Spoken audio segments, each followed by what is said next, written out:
Hey, what is up guys? Welcome back for another video.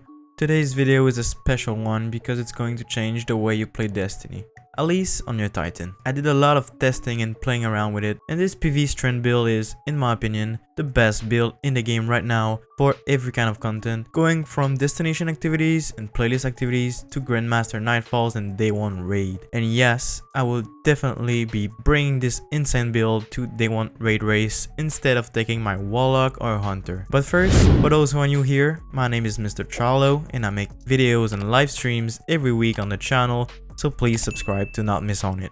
With that being said, let me present you the Captain Octopus build because no enemies will be running away from us. Now let's jump right away into what makes this build that strong. Disclaimer here, this video might be long, so I put timestamps on it even if I don't recommend skipping any part of it because they all provide good information on how it's synergized together. First, I want you to know that I made this build to maximize the amount of buff and debuff usage while still making it easy to use and proc them. Now let's talk about the overall build strategy and usage.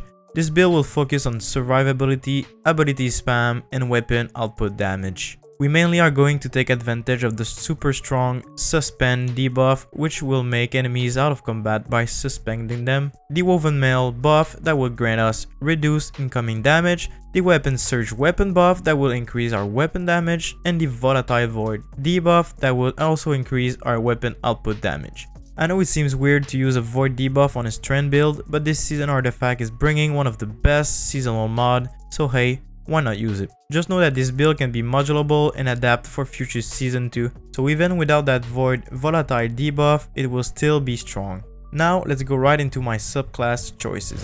Here we are using the Berserker Super, it's our only choice for the moment, which will act as a bonus since the build will work 100% without it. For the barricade, I chose the Rally Barricade to help killing suspended enemies after casting it. The jump is a personal preference, but for me I like using Strafe Lift. For the melee, our only choice is Frenzied Blade. For the grenade, like I said, we are taking advantage of the suspend debuff, so the choice here is the Shackle Grenade. For the aspects, we only have two choices at the moment. The first one is Into the Fray. Destroying a tangle or casting our super will grant us the Woven Mail buff, which will help us survive better. On top of that, while the buff is active, we get increased melee regeneration. The second one is Stranger's Lash. When we activate our barricade, we will be sending a repel that suspends targets along the way. Pretty straightforward.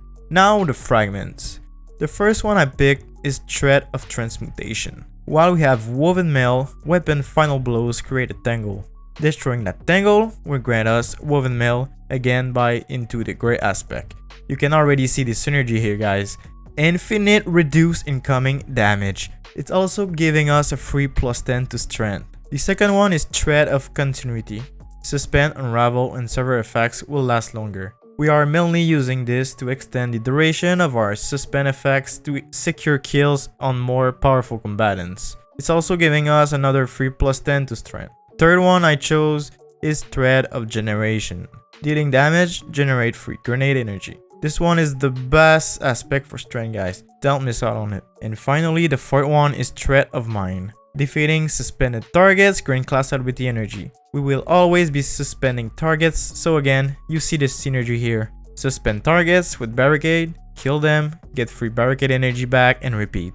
If you don't have it back immediately, you can also use your grenade to suspend new targets and kill them for other barricade energy.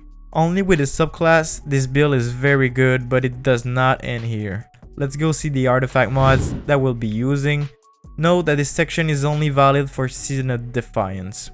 On the first column, I only recommend picking the SMG auto rifle overload weapon mod because that's what we are going to use. The second column will be using the authorized mods Void since we'll be using Void weapons, and the authorized mods Grenades to lower the cost of these mods too. On the third column we'll be using Bricks from Beyond that will give us free heavy ammo on powerful combatant skills with our Void weapons. Also we'll be using Counterweave to gain free ability energy on our least charged one when us or a fire team member stuns a champion.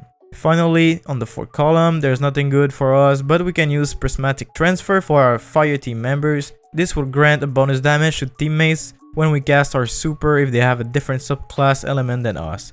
This can be really good for boss DPS damage on raid.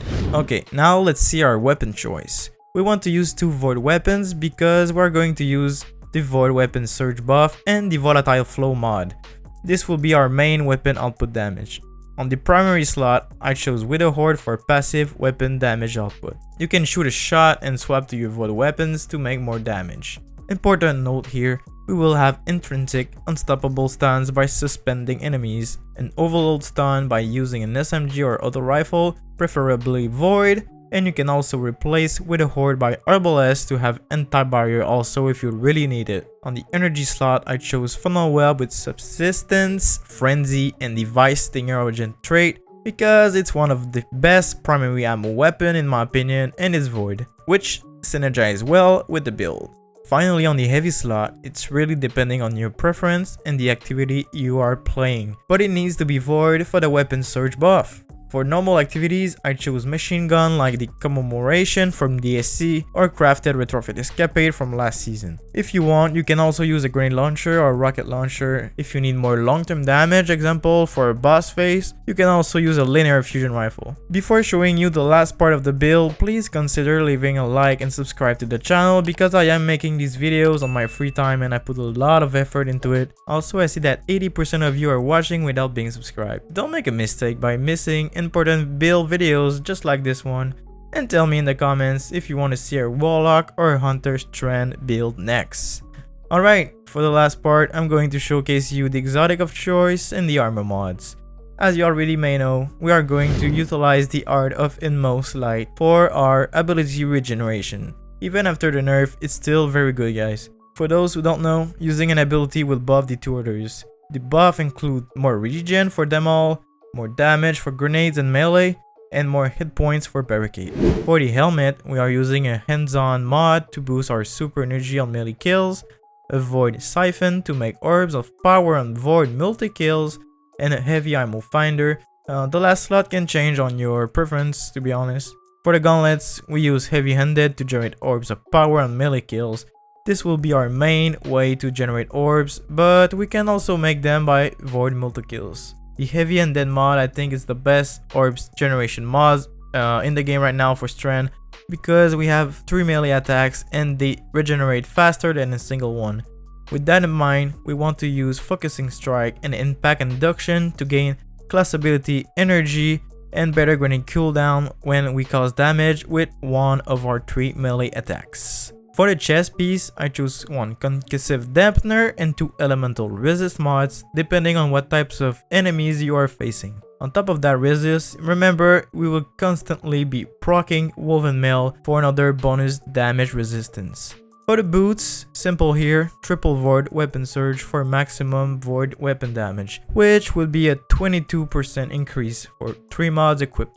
Finally, on the class item, I put a time dilation mod to increase the time of our void weapon surge damage buff, and you can either put 1 bomber and 1 outreach mod or use the distribution mod if you have enough energy since we will be using our barricade near targets almost every time. To top it off, I recommend going for 100 resilience to get the maximum damage resist and maximizing discipline and strength second for our abilities cooldown. Next, go for recover. There you have it guys, the Captain Octopus build. Let me recap a bit for you on how it's going to work. Step 1. Use a barricade or grenade to suspend enemies. This will buff your 2 other abilities. Step 2. Finish at least 1 enemy with a melee to already proc your void weapon surge and your volatile rounds. Defeating a suspended enemy will create a tangle which will give you woven mail when destroyed. With only these 2 steps, you will already have the 3 main buffs active and you will be a damage resist tank. It's that simple guys. After that, you just need to chain your abilities, suspend every raz you see and kill them with your melee and void weapons to keep your buff active. As you can see, the ability regen is insane and with all the buff and debuff actives, you are an absolute war machine. That is it for this video. I hope you found it helpful, and if you did make it to the end, please drop a like and make me happy by clicking on that subscribe button. Thank you all for watching, and as always, I'll see you in the next one. Guardians.